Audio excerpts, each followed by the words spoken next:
പാലക്കാട് കൽപ്പാത്തിയിൽ ഇന്ന് ദേവരഥ സംഗമം നടക്കും. മൂന്നാം തേരുത്സവ ദിവസമായ ഇന്ന് വൈകുന്നേരമാണ് ദേവരഥ സംഗമം നടക്കുക.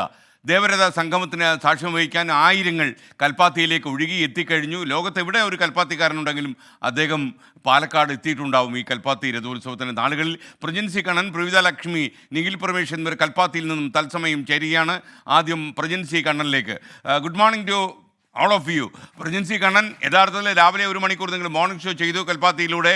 അപ്പോൾ കൽപ്പാത്തി രഥോത്സവം ഒരു പാലക്കാട്ടുകാർക്ക് ഒരു ദേശീയോത്സവമാണ്. എങ്ങനെയാണ് അത് ഫീൽ ചെയ്തത്?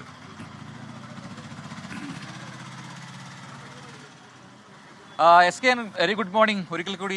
അപ്പോൾ ഇത് ആദ്യമായിട്ടാണ് കൽപ്പാത്തിയിൽ ഞാൻ എത്തുന്നത്. ഇവിടെ എത്തിക്കഴിഞ്ഞാൽ വേറൊരു സുഖമാണെന്ന് മനസ്സിലാവുന്നു. കാരണം പാലക്കാടിൻ്റെ ആ കാറ്റ് ഈ സമയത്ത് ഈ മണിക്കൂർ നല്ല തണുത്ത രീതിയിൽ അനുഭവപ്പെടുന്നുണ്ട്. പക്ഷേ നിഖിൽ നേരത്തെ പറയുകയായിരുന്നു, കുറച്ചുകൂടെ കഴിഞ്ഞു കഴിഞ്ഞാൽ ഭയങ്കരമായ ചൂടായിരിക്കും. അപ്പോൾ ഈ സമയത്ത് അത് എൻജോയ് ചെയ്യുന്നുണ്ട്.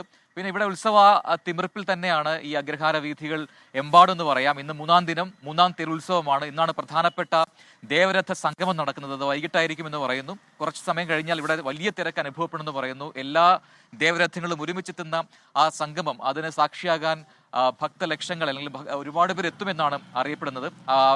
രഥം വലിക്കാനുള്ള അവരുടെ ആഗ്രഹം അത് നിറവേറ്റപ്പെടണം. അതിനായി നേരത്തെ തന്നെ വന്ന് സ്ഥാനം പിടിക്കാൻ എല്ലാവരും തിക്കിത്തിരക്കി എത്തും എന്നാണ് നിഖിൽ പരമേശ്വരൊക്കെ പറയുന്നത്. നിഖിൽ എന്നോടൊപ്പം ഉണ്ട്, അപ്പം പ്രവിതാലക്ഷ്മി കൂടി ഉണ്ട്. എസ് കെ, നിഖിൽ, അപ്പോൾ അത് തന്നെയല്ലേ വലിയ തിരക്ക് ഈ അഗ്രഹാര വീഥികളിൽ ഉണ്ടാവുമല്ലോ അല്ലെ? ഇനിയിപ്പോ 2 ക്ഷേത്രങ്ങളിലെ തേരുകൾ കൂടി അത് രഥപ്രയാണം ആരംഭിക്കണം. അതാണ് ഇന്നത്തെ പ്രധാനപ്പെട്ട ചടങ്ങ്. അതുകൂടെ കഴിയുമ്പോൾ പിന്നീട് പിന്നെ എല്ലാവരുടെയും കാത്തിരിപ്പ് വൈകിട്ടത്തെ ദേവരഥ കൽപ്പാത്തിയുടെ ആകാശ ദൃശ്യങ്ങളാണ്. നമ്മുടെ മേഘക്കിരികൾക്കിടയിൽ ഒളിച്ചിരിക്കുന്ന ക്യാമറയല്ല, ഇത് ഒരു ഡ്രോൺ വിഷ്വലാണ് പ്രേക്ഷകർ ഇപ്പോൾ തത്സമയം കാണുന്നത്. ഇതാണ് കൽപ്പാത്തി. ആകാശത്തിൻ്റെ ചെരുവിൽ നിന്ന് നോക്കുമ്പോൾ കൽപ്പാത്തി എങ്ങനെ ഇരിക്കുമെന്നറിയാൻ പ്രേക്ഷകർ സ്ക്രീനിലേക്കൊന്ന് നോക്കുക. മനോഹരമായ കൽപ്പാത്തി രഥോത്സവം ഉരുണ്ടുപോകുന്ന വീഥികളിലൂടെയാണ് നമ്മുടെ ഡ്രോൺ സഞ്ചരിക്കുന്നത്. അപ്പോൾ ലൈവ് തത്സമയ ദൃശ്യങ്ങളാണ് പ്രേക്ഷകർ ഇപ്പോൾ കാണുന്നത്. നിങ്ങൾക്ക് തുടരാം.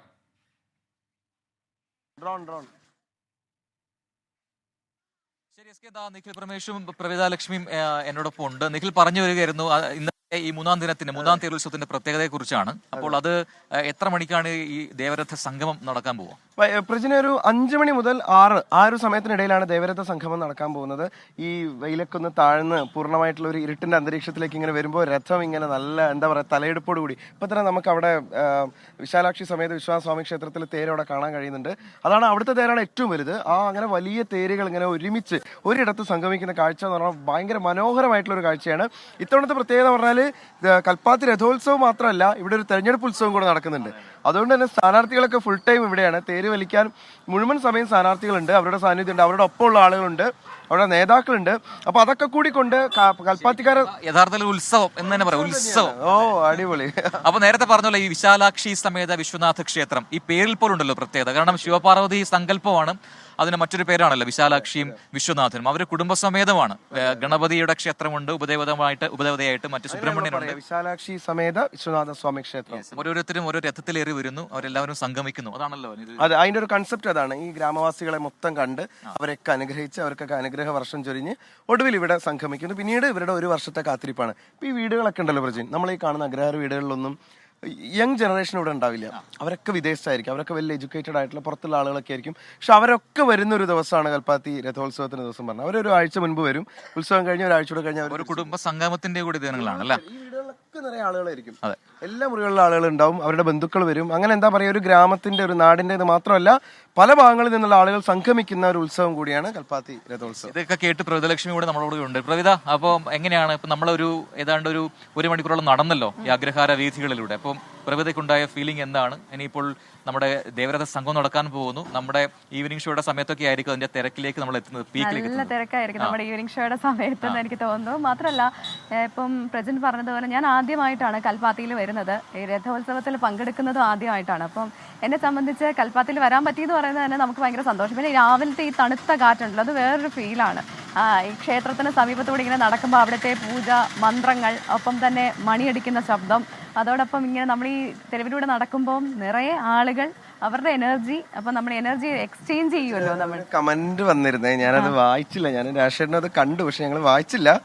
പറയണോ? പറഞ്ഞോ നല്ലതാണെങ്കിൽ അതല്ല പറഞ്ഞു പറഞ്ഞോ. അതായത് ഈ പ്രവിതേ ദേവിയാണെന്ന് തെറ്റിദ്ധരിച്ച് ആരും മറ്റേ നമ്മുടെ പത്മനാഭസ്വാമി ക്ഷേത്രത്തിൽ ചെയ്ത് പോലെ തൊഴരുത് എന്നൊരു കമന്റ് വന്നിരുന്നു രാവിലെ. അത് പൊങ്കാലയ്ക്ക് പോയപ്പോ. ആറ്റുകാലായിരുന്നു. ട്രോളിയതാണ്, അത് പ്രേക്ഷകർക്ക് മനസ്സിലായിട്ടുണ്ടെന്ന് ഞാൻ വിശ്വസിക്കുന്നു. അപ്പൊ പറഞ്ഞു വന്നത് നമ്മുടെ ഈ രഥോത്സവത്തെ കുറിച്ചാണ്. നമ്മുടെ ഈവനിങ് ഷോ ഇന്ന് ഇവിടെയാണ്. അപ്പൊ നമുക്ക് ഇങ്ങോട്ടേക്കൊക്കെ വരാൻ പറ്റുമോന്ന് അറിയില്ല.